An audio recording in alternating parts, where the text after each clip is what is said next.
근데 어제 후보자 중에 김동연 후보자 같은 경우에는 오히려 야당에서 굉장히 칭찬을 할까 눈물을 약간 조금 머금은 분도 계셨고요. 일단 김동연 후보자 같은 경우에는 이번에 특별히 이 어떤 문제될 만한 도덕성에 있어서의 흠집이 될 만한 일이 거의 없었습니다. 그리고 이분 같은 경우에는 오랜 관료 생활 과정에서 능력이 이미 검증이 됐거든요. 그러다 보니까 이제 김강림 자유한국당 의원인데도 불구하고 굉장히 김동연 후보자에 대해서 칭찬을 하는 특히 김강림 자유한국당 의원 같은 경우에는 그 기획재정부의 어떤 선배가 되거든요. 행시에 한 10년 정도 행정고시 선배가 됩니다. 그래서 같이 근무를 하고 했기 때문에 이분의 능력에 대해서 잘 알고 있는 거죠.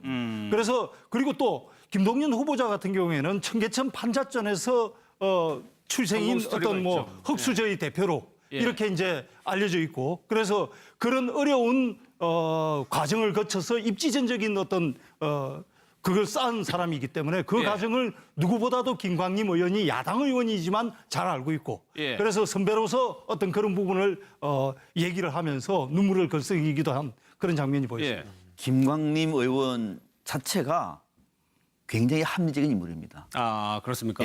저도 한번 세미나 한번 해봤는데 놀라울 정도로 합리적인 인물이에요. 그래서 저는 지난번에 바른정당으로 가지 않을까 싶은 생각이 들 정도로 그런 생각을 갖고 있는 분이고 또 기재부가 어떤 데입니까? 정부 안에서도 엘리트 중에 엘리트들이 다 모여 있는 것입니다. 거기에 고졸 출신입니다. 고졸입니다. 그분이 이제 그 경제부총리 후보자에 올라온 거예요. 그것도 정권이 바뀌었음에도 불구하고. 이거는 본인의 처신이 얼마나 올바르게 해왔으면은 야당에서 볼 때 바로 나와서 큰 소리 치면서 물러나라고 해야 할 야당의 입장에서 볼 때 감동적인 거예요. 알고 봤더니 후배예요.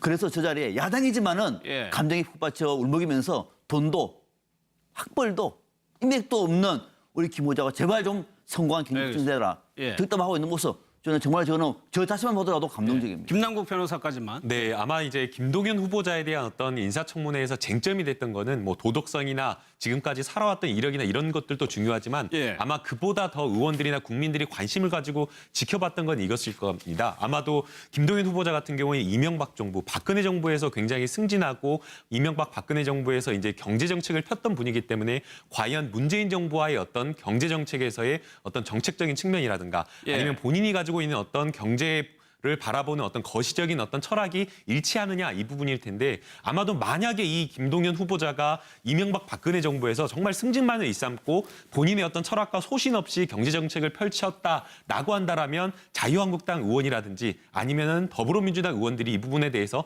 반대를 했을 겁니다. 그런데 이분이 지금 뭐 기획재정부나 이런 어떤 공직 생활을 하는 동안 본인이 어떤 살아온 이력이나 공무원으로서의 어떤 그 가치나 정책을 편 것을 보게 되면 단순하게 승진을 위해서 뭔가 이렇게 정권의 입맞춤에 맞는 그런 정책을 핀 것이 아니라 본인의 경제에 대한 어떤 철학과 소신을 가지고 정말 힘 있는 어떤 그런 어떤 모습을 보여줬기 때문에 아마 더불어민주당에서 의원들도 이 부분에 대해서 반대를 하지 않았고 또 문재인 대통령도 이분을 후보자로 지명했고 또 역시 마찬가지로 이 부분에 대해서 뭐 자유한국당이나 바른정당에서도 반대를 하지 않는 것이 아닌가라는 생각이 듭니다. 유일하게 깔끔하게 통과될 분인 것 같아요. 그분이 이제 그 경제부총리 후보자에 올라온 거예요. 그것도 정권이 바뀌었음에도 불구하고. 이거는 본인의 처신이 얼마나 올바르게 해왔으면은 야당에서 볼 때 바로 나와서 큰 소리 치면서 물러나라고 해야 할 야당의 입장에서 볼 때 감동적인 거예요. 알고 봤더니 후배예요. 그래서 저 자리에 야당이지만은 감정이 푹 받쳐 울먹이면서 돈도 학벌도 인맥도 없는 우리 김 후보자가 제발 좀 성공한 경쟁 되라 득담하고 있는 모습 저는 저 자신만 보더라도 감동적입니다. 김남국 변호사까지만. 네, 아마 이제 김동연 후보자에 대한 어떤 인사청문회에서 근데 어제 후보자 중에 김동연 후보자 같은 경우에는 오히려 야당에서 굉장히 칭찬을 할까 눈물을 약간 조금 머금은 분도 계셨고요. 일단 김동연 후보자 같은 경우에는 이번에 특별히 이 어떤 문제될 만한 도덕성에 있어서의 흠집이 될 만한 일이 거의 없었습니다. 그리고 이분 같은 경우에는 오랜 관료 생활 과정에서 능력이 이미 검증이 됐거든요. 그러다 보니까 이제 김강림 자유한국당 의원인데도 불구하고 예. 굉장히 그 사람이기 때문에 그 예. 과정을 누구보다도 김광림 의원이 야당 의원이지만 잘 알고 있고 예. 그래서 선배로서 어떤 그런 부분을 얘기를 하면서 눈물을 글썽이기도 한 그런 장면이 보였습니다. 예. 김광림 의원 자체가 굉장히 합리적인 인물입니다. 아, 그렇습니까? 예, 저도 한번 세미나 해봤는데 예. 놀라울 정도로 합리적인 인물이에요.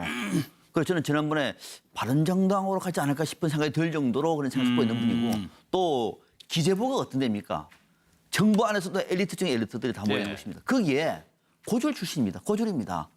점이 됐던 거는 뭐 도덕성이나 지금까지 살아왔던 이력이나 이런 것들도 중요하지만 예. 아마 그보다 더 의원들이나 국민들이 관심을 가지고 지켜봤던 건 이것일 겁니다. 아마도 김동연 후보자 같은 경우에 이명박 정부, 박근혜 정부에서 굉장히 승진하고 이명박 박근혜 정부에서 이제 경제 정책을 폈던 분이기 때문에 과연 문재인 정부와의 어떤 경제 정책에서의 어떤 정책적인 측면이라든가 예. 아니면 본인이 가지고 있는 어떤 를 바라보는 어떤 거시적인 어떤 철학이 일치하느냐 이 부분일 텐데 아마도 만약에 이 김동연 후보자가 이명박 박근혜 정부에서 정말 승진만을 일삼고 본인의 어떤 철학과 소신 김동연 후보자에 대해서 칭찬을 하는 예. 특히 김강림 자유한국당 의원 같은 경우에는 그 기획재정부의 어떤 선배가 되거든요. 행시에 한 그렇죠. 10년 정도 행정고시 선배가 됩니다. 그래서 예. 같이 근무를 하고 했기 때문에 이분의 능력에 대해서 잘 알고 있는 거죠.